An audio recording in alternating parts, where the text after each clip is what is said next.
wonder if you could discuss the tension and the stress the team was under in the second half, why you think it led to that, and how you felt your team handled it. No, I think the second half we handled very well. From the beginning of the second half, I had to adjust some tactical things on the halftime. I think the team was, I think, control again the game. We didn't concede too many actions, clear chances of all. I think all the big chances were for us. The problem is 2-0. Always is that feeling that always is you are in danger, no? And if you don't score the third, and that is the problem. I think we handled very well. I think that is amazing experience. I think this roster deserves massive credit to get the natural right to the final, and now we need to prepare for the next game. That is the final game, and now to see Honduras or Mexico, two very good opponents for sure. Izquierda, primera fila. Jeff Carlisle here with ESPN.com. Mauricio, I was wondering if you could explain the decision to take Tyler out of the match. And it seemed like when McGlynn and Tolkien came in, that it seemed like there was some confusion about where they were supposed to line up. What did you see with that? No, confusion, no. I think Taylor was after the game against Costa Rica, was feeling a little bit in his skills. Hamstring. And really on the end of the thing to do some change, not to take a risk, and of course give some fresh legs to the game. And I don't know what the confusion do you think that you talk, because I think Sean was in the place of Diego Luna, because two number 3 or two fullback, Max and him in front in the same position, because Sean is a player that can play wing back or can play inside or play in his team in Germany. And I think, and then McGlynn was the third midfielder because of, I think, the yellow card about Luca de la Torre was in the moment to give some fresh legs in the midfielder. And then we play 1-4 in a defensive, phase 5-1. That was the three midfielder. Sebastian, was the holding midfielder. Malik and Shaq. I don't know where the confusion was. I don't. It looked like Tolkien wasn't sure. No, they were talking because in this moment the stress and the noise, and it was in a very difficult moment. What do you need to understand? It was in a difficult moment, and you need to come from the bench, and it's not easy. The rhythm of the game was really fast, and it's difficult to communicate because it's not easy. We can show the scheme of the sheet of how we put now. That is why I try to explain.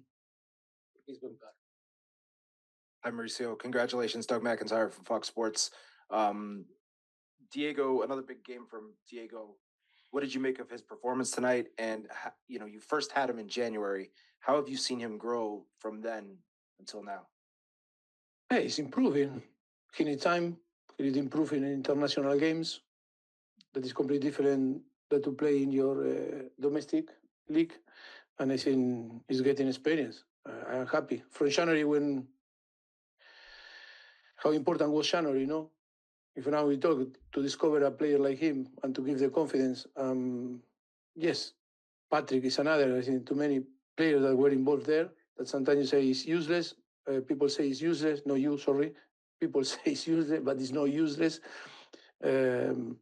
I think it's important for the national team, important for the team, very important for the country. I think I am happy with, like I told you yesterday, with the whole roster. I think it's amazing who play, who didn't play, or player like Walker now that can help in the last 5 minutes, giving the quality, to the experience to the team to defend well and to close the game. I think it's always important to have a roster that is connected with the team. And then talking about the impact from the bench, I think they were very connected, and I am so happy in the way that they performed tonight. because wasn't easy to come from the bench and perform. I promise. I was there very close and wasn't easy. Perdón. Henry Bushnell from Yahoo Sports. You mentioned this earlier, sort of, but at 2-0, why do you think the team struggled so much to create more chances for a third goal that really would have? I think talking about creating chances, I think we created one or two more than Guatemala. The problem that you are affected for the noise of the atmosphere of the pitch is the problem. Every time that Guatemala took the ball was a lot of noise, and that provoked that it's happening something important. But on the end, if you see the chances, our chances, we create more chances, big chances.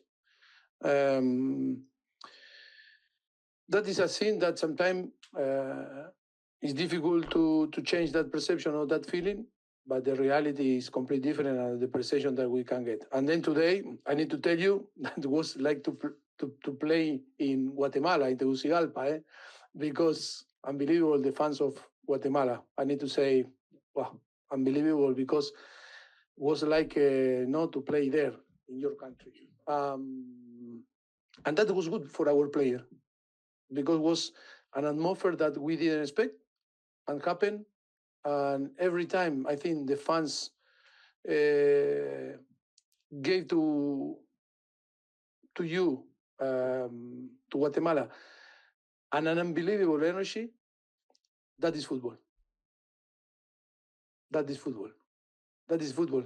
When we say the connection in between the fans and the team, that is the connection that we like to see in the World Cup. That connection that make you fly, because the energy that translates. We can talk about soccer, we can talk about many things, or different sport, but we cannot compare football with another sport, with another American sport, because that's football or soccer born in England. And then if you see the big teams or country that play, it's not play. Today, do you think that was a sport, two team playing and doing a spectacle? No. You play for something more. You play for emotion. You play for be happy, be sad. I saw players of the Guatemala crying. I said, you are in the good way. I said, congratulations, because you are in the good way. That is the way that we need to feel. And our fans need to feel the same.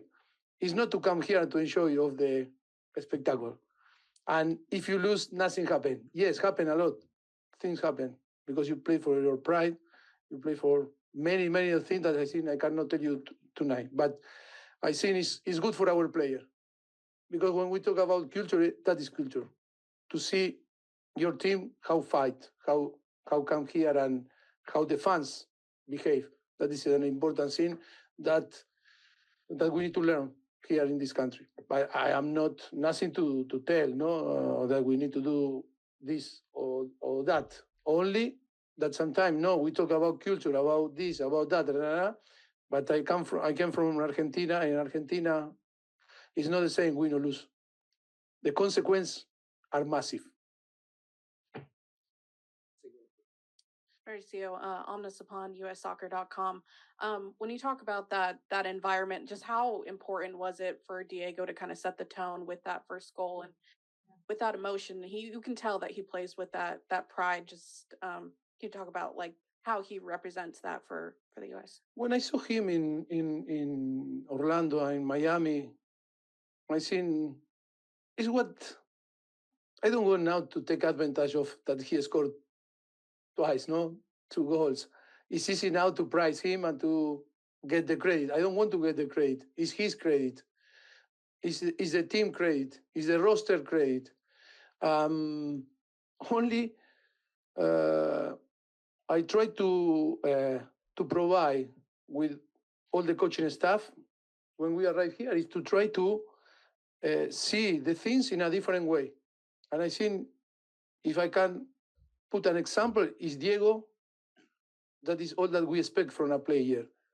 Is of course after he score goal, but is that attitude, hunger, desire everything, and then for sure the talent will appear. But that is what we expect from our athletes.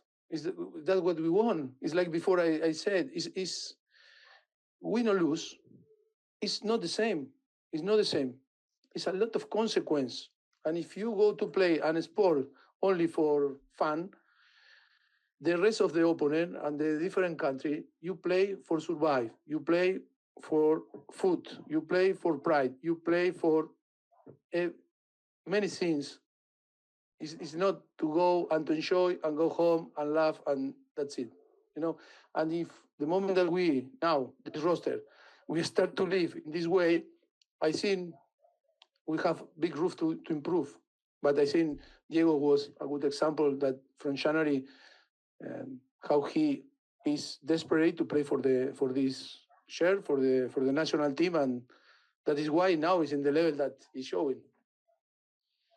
Diego Luna, 21 years and 298 days old, is the second youngest U.S. M&T player to record 2 goals in a Gold Cup semifinal. The first, Christian Pulisic, 20 years, 294 days in the 3-1 win against Jamaica on July 3rd, 2019 in Nashville.